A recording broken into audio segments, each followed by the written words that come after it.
Orang yang Allah jaga hatinya dalam keadaan senang dan susah, salah satu contohnya adalah orang yang yunfikuna fis sarra'i wad dharra. Orang yang bisa tetap beramal soleh, tetap berinfak, bisa tetap bantu orang, bahkan ketika dia dalam keadaan dharra, dalam keadaan susah. Yang kadang-kadang ngebantu orang itu beresiko buat dia sendiri. Dia sendiri lagi butuh bantuan, tapi dia juga malah bantu orang lain. Selama yang dia lakuin ini tidak menzalimi hak orang-orang yang menjadi tanggungannya. Ini penting catatannya di sini nih. Jangan sampai kita menjadikan narasi ini sebagai dalil bantu orang walaupun kita dalam keadaan butuh. Kalau kita sendiri sih nggak masalah. Tapi kalau yang butuh ini adalah keluarga, maka kita harus bermusyawarah dengan keluarga kita. Mereka punya hak untuk menentukan ya atau tidak. Kalaupun tidak, kita nggak boleh menjudge mereka tidak soleha. Misalnya seorang suami lagi punya hutang. Hutang itu kan tanggungan bersama kan? Karena nanti kalau datang debt kolektor, kalau ada tagihan yang akan menanggung gelisah, takut, terancam, nggak nyaman itu bukan cuman suami, tapi juga istri ngerasain nggak nyamannya didatangin orang yang tuh lagi hutang tuh nggak nyaman. Sehingga kalau nanti ada yang harus dijual dari aset kita kan itu bagian dari hak istri juga. Kalau perabotan rumah ada yang harus dijual kan itu jangan-jangan itu alat senamnya istri misalnya kan ya. Jadi dia tetap menanggung konsekuensi dari resiko berhutang gitu kan. Sehingga kalau misalnya kita lagi punya hutang, terus kita mau bantu orang yang juga punya hutang, cuman dia kayak darurat banget. Kalau yang diambil itu dari bagian kita, gak apa-apa. Kita yang nanggung konsekuensinya. Tapi kalau yang diambil itu adalah bagian keluarga, gak boleh sembarangan. Mah, kan kata Ustadz juga, yunfikuna fid dharra, berinfak dalam keadaan susah. Orang-orang Ansar yu'thiruna ala anfusihim walau kana bihim khasasah. Kita ngeluarin dalil itu fasih, tapi ternyata salah tempat. Dalilnya nggak diragukan kesahihannya, ayatnya jelas. Apa yang ada di surat Al-Baqarah, ada yang surat apa itu yang yu'thiruna ala anfusihim. Jadi artinya nggak salah dengan dalil, tapi kurang bijaksana. Kurang apa bijaksana teh? Kurang hikmah, kurang wise, kurang bijaksana. Kenapa? Karena Abu Bakar As-Siddiq ketika beliau menginfakkan seluruh hartanya fi sabilillah, istrinya itu adalah siapa istrinya? Asma bintu Umais. Apakah istri kita Asma bintu Umais? Bukan, istri kita Ais. Bukan Asma, beda tuh. Jadi jangan paksain Ais seperti Asma. Dan Asma juga nggak terpaksa melakukan itu. Kalau istri kita sekelas dengan Asma bintu Umais, siapa Asma bintu Umais? Seorang perempuan, seorang istri yang setelah suaminya jadi khalifah, nafkahnya kurang drastis. Drop banget nih nafkah keluarganya. Saking dropnya, sampai nggak bisa makan daging, nggak sanggup beli daging. Lalu karena kangen pengen makan daging, dan pengen ngelihat suaminya juga makan daging, kasihan. Akhirnya dia sisihkan dari belanja hariannya, ditabung. Setelah beberapa lama, udah cukup beli daging sedikit, nggak banyak, nggak 1 kilo, cuman sedikit. Terus dia minta izin lagi ke suaminya. Padahal kan itu bagian dia kan, hak dia kan. Karena uang nafkah itu berarti udah diberikan kepada istri. Masih minta izin. Ya wahai Abu Bakar, wahai suamiku, ini ada sisi sedikit dari uang belanja, aku sisihkan setiap hari, udah bisa beli daging sekarang, boleh nggak aku beli daging? Kasihan kamu nggak pernah makan yang lebih layak. Kata Abu Bakar, Asma, ternyata gaji saya masih lebih, boleh nggak kalau ini kita berikan kepada Baitul Mal, dan mulai bulan depan gaji saya dikurangi karena ternyata masih lebih. Apa kata Asma? Sami'na wa ata'na. Istrinya ini Asma bintu Umais, perempuan yang punya 3 suami, 3-tiganya ahli surga. Ja'far, Abu Bakar, Ali. Dan ini kisah di masa Abu Bakar. Nanti ada kisah di masa Ja'far yang juga luar biasa, yang sapu lidi itu. Ada kisah di masa Ali yang juga luar biasa. Anaknya saling memamerkan ayah mereka, karena dari 3 suami, 3-tiganya punya anak laki-laki. Anak Abu Bakar bilang ayah saya paling baik, anak Ali bilang ayah saya paling baik, anak Ja'far bilang ayah saya paling baik. Terus yang mana nih? Kan bingung Asma teh. Yang ini bilang ayah saya nih pemuda surga, sebaik-baik pemuda Makkah. Ayah saya sebaik-baik orang tua Mekah. Masing-masing membanggakan ayahnya. Masing-masing punya cerita-cerita kehebatan Asma bintu Umais. Artinya nggak bisa juga sembarangan kita mengambil hak keluarga kita lalu kita dengan alasan berinfak dalam keadaan dorok. Nggak boleh, karena itu tidak bijak. Sehingga ketika ada sahabat yang ingin menghabiskan hartanya untuk infak, minta izin ke Nabi, Nabi nanya, kamu punya keluarga? Punya anak? Punya. Ya udah, beri bagian mereka. Kalau gitu setengah ya Rasulullah. Enggak, masih kebanyakan. Kalau gitu sepertiga ya Rasulullah, itu pun masih kebanyakan, tapi cukuplah. Sepertiga aja masih kebanyakan, tapi cukup. Lalu bagaimana dengan Abu Bakar? Abu Bakar lihat dulu, makanya kita nggak bisa memahami satu dalil tanpa mendalami konteksnya. Jangan sampai kita menggunakan cerita Abu Bakar untuk membolehkan diri kita melakukan apapun yang kita suka. Papa ini pengen jadi Abu Bakar. Tugas kita didik dulu istri kita biar jadi Asma.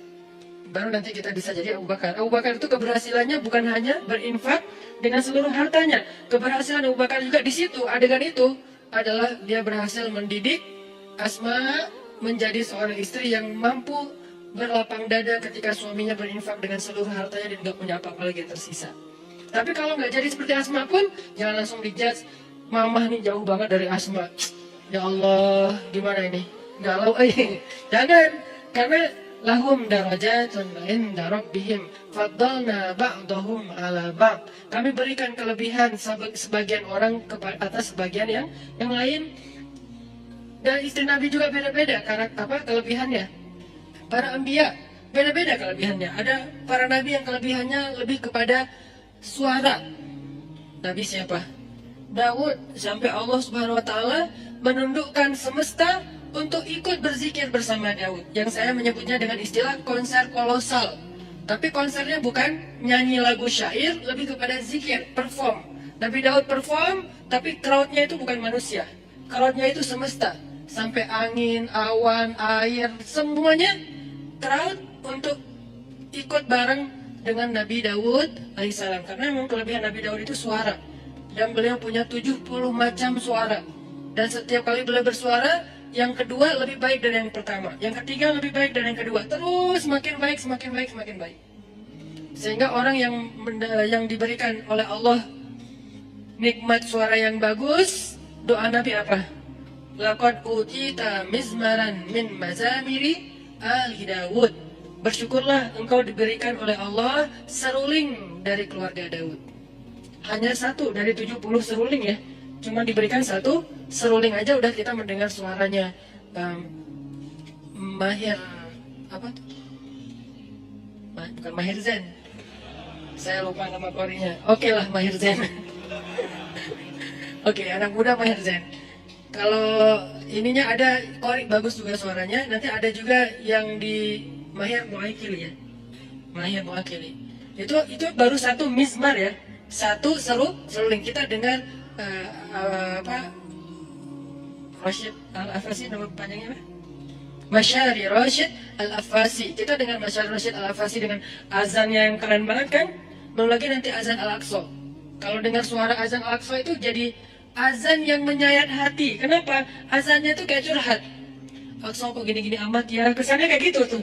Dari azannya tuh saya kayak membaca, kasihannya menjelang Al-Aqsa, kok kita gini-gini amat ya? Nah itu dari suara serak-seraknya azan Al-Aqsa. Nanti belum lagi suara bacaan Ad-Dagriri, azannya Syekh Ad-Dagriri, kalau nggak salah Hamdi Ad-Dagriri di Mekah, kayaknya ini lagi naik daun juga sekarang selain Mahir Muakili. Ini semuanya mizmaran, satu seruling. Belum 70 seruling, gimana 70-nya? Jadi memang Allah kasih fadl, Allah kasih keutamaan. Nanti Nabi Sulaiman, anaknya Nabi Daud, beda lagi keutamaannya. Kalau Nabi Daud keutamaannya di suara, Nabi Daud keutamaannya di tenaga fisiknya sampai Allah lunakkan besi di tangan Nabi Daud. Kalau Nabi Sulaiman, Allah lunakkan Allah tundukkan bukan besi, bukan semesta, tapi jin. Jinnya pun bukan jin yang hanya jin beriman, bahkan jin yang tidak beriman pun tunduk. Syaitan namanya. Kalau jin beriman kan jin doang ya. Kalau jin yang tidak beriman syaitan. Syaitan aja tunduk. Kenapa? Takut sama Nabi Sulaiman, kami tundukkan angin. Ini fadlnya Nabi Sulaiman. Nanti Nabi siapa lagi misalnya? Nabi Musa. Allah kasih fadl tersendiri berbeda dengan saudaranya Harun. Harun fadlnya lisan. Musa fadlnya kegagahannya, kekuatan azamnya, kekuatan fisiknya. Sehingga ketika mereka berdua kolaborasi, ini jadi sebuah revolusi yang luar biasa, ngalahin Fir'aun, ngalahin Haman, ngalahin Qarun, bahkan ngalahin Samiri. Kan banyak nama-nama tokoh antagonis pada era itu kan. Fir'aun, Haman, Qarun, Samiri ini kan antagonis semua nih. Jadi penjahatnya. Terus superhero-nya? Superhero. Jagoan-jagoannya? Musa, Harun, Masyitah, apalagi nanti Asiyah, kan banyak kan jagoan-jagoan yang keren-kerennya nih. Jadi intinya adalah fadl. Setiap orang diberikan fadl. Jadi kalau kita melihat ada istri, ada suami yang mungkin kalau dibandingkan dengan orang lain dia kurang di sini, jangan langsung dijudge kok dia gini-gini amat ya. Ada fadl yang dia miliki yang orang lain nggak punya. Toh sahabat juga gitu. Abu Bakar dengan Umar, coba lihat bedanya. Abu Bakar dengan kelembutannya bermanfaat untuk umat. Umar dengan ketegasannya, bukan tegas, bahkan kekerasannya juga bermanfaat untuk umat. Nanti ada Utsman dengan malu-malunya tetap bermanfaat juga buat umat. Sifat malu aja jadi kebaikan. Ali dengan sama sih pemalu, cuman beda adegan, beda cerita. Tapi sisi lainnya Ali dengan kesatrianya bermanfaat untuk umat. Intinya teman-teman, gak boleh kita memaksa semua orang itu dengan satu model. Bahkan Allah sendiri mengatakan faddalna ba'dahum ala ba'. Kami berikan keutamaan sebagian atas sebagian yang lain. Bahkan Nabi Sulaiman alaihissalam ketika mau memindahkan singgasananya Ratu Balqis di Yaman, Nabi Sulaiman memberikan tender kepada para pengikutnya. Siapa yang mau memindahkan singgasana Balqis? Terus ada jin, Ifrit, bilang saya bisa pindahkan istana itu sebelum rapat ini bubar. Sebelum rapat ini bubar. Apa bahasa di Al-Quran? Dalam sebelum Anda bangkit, sebelum Sulaiman bangkit dari tempat duduk. Kata ulama tafsir artinya bukan seukuran berapa detik saya bangkit, bukan gitu. Menurut sebagian besar jumhur ulama tafsir, arti bangkit dari tempat duduk itu sebelum rapat beres, kurang lebih 1 jam. Karena waktu itu lagi ada kongres ya, kongres di zaman Nabi Sulaiman, kumpulin semua yang pemimpin-pemimpin kabilah, yang ahli-ahli di segala bidang, prajurit-prajurit, panglima-panglima militer, kongres besar. Salah satu agendanya adalah membahas tentang masalah kerajaan Sabah dengan Ratu Balqisnya. Lalu Nabi Sulaiman nanya, siapa yang bisa membawa singgasana Balqis ke sini? Kata jin Ifrit, saya bisa bawa sebelum Anda bangkit, artinya sebelum rapat usai, 1 jam kecepatan pesawat. Begitu beres rapat, udah ada singgasana di depan. Nabi Sulaiman bilang, ini kelamaan, ada yang bisa lebih cepat? Lalu berdirilah seorang hamba yang solih. Disebutkan nggak namanya di ayat itu? Nggak disebutkan. Kenapa? Bukan itu intinya. Yang Allah mau sampaikan kepada kita, banyak orang yang Allah berikan kelebihan tapi nggak terkenal. Banyak orang yang Allah berikan kelebihan tapi dia mungkin nggak dalam segala hal, dalam satu hal aja. Cuman bagian itu doang dia lebih, bagian yang lain Nabi Sulaiman lebih. Sehingga dia mengatakan, saya bisa membawa istana Balqis dalam satu kedip mata. Kedip mata itu udah ada, bukan. Menurut tafsir, makanya kita tetap harus baca tafsir. Menurut tafsir ulama, satu kedip mata itu durasi jarak antara orang yang datang di ujung jalan, kan belum ketahuan tuh siapa yang datang. Mantan kita atau mantan teman kita. Itu siapa sih? Kayak asa kenal gitu kan ya. Nah, kira-kira dari ujung, atau nggak usah ujung jalan deh, dari pintu masjid, di bawah tangga masjid, itu kan belum jelas kan siapa kan, sampai dia ada dengan jarak yang kita bisa kenal wajahnya, kira-kira jalannya berapa menit? Kurang lebih 10 menit, itulah waktu yang diminta oleh hamba yang soleh. Dari arti sekejap mata, dari pandangan yang nggak jelas menjadi jelas. Musafir yang baru datang, itu kafilah dagang siapa? Siapa orang yang paling depan? Siapa yang naik onta itu? Sampai jelas. Berarti dari awalnya kelihatan setitik orang sampai menjadi jelas kurang lebih 10 menit, setengah jam. Itulah waktu yang dia butuhkan. lebih cepat daripada yang pertama. Maka Nabi Sulaiman pun memberikan kesempatan orang itu, dia berdoa saja kepada Allah. Bukan dia sakti mandraguna terus dia terbang bawain singgasana Balkis, apaan nih, kenapa nih? Enggak gitu sih, itu mah dongeng ya. Dia hanya minta, ya Allah. Kenapa? Ini orang, ini pelajaran lain ya. Dia itu dikasih kesempatan oleh Allah Subhanahu Wa Taala, satu kesempatan berdoa. Dia itu dikasih satu kesempatan berdoa dan pasti Allah kabulkan. Dan kesempatan itu nggak pernah dia pakai kecuali saat itu. Ini sebagian ulama tafsir bilang kayak gini. Dia itu dikasih kesempatan sal tu'tah. Kamu minta satu hal, nanti akan aku kasih. Dia tunggu, dia nggak langsung, oh boleh ya Allah, ya udah ya Allah saya pengen nikah. Enggak, dia tahan diri, dia ikhtiar aja. Yang itu dia nggak pakai. Jadi kartu doa yang paling diijabah itu nggak dipakai buat kebutuhan pribadi dia, untuk nikah kah, untuk dagang kah, untuk lulus kuliah kah, untuk apalah segala macam. Enggak, dia tunggu sampai yang paling penting baru dia pakai. Kapan paling penting? Ketika seorang pemimpin membutuhkan support dari dia. Siapa yang bisa support saya dalam dakwah? Siapa yang bisa support saya untuk ekspansi kekuasaan yang adil, yaitu kekuasaan agama Allah? Baru dia pakai, ya Nabi Allah, saya.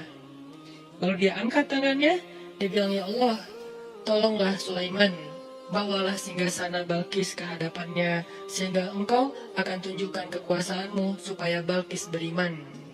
Langsung Allah bawa. Jadi dia pakai satu-satunya kesempatan dia berdoa, bukan ngedoain orang yang udah mutusin dia tanpa alasan. Ya Allah, dia jawab lagi sih, ini. Walaupun sebetulnya doa kita kan banyak ya kesempatannya.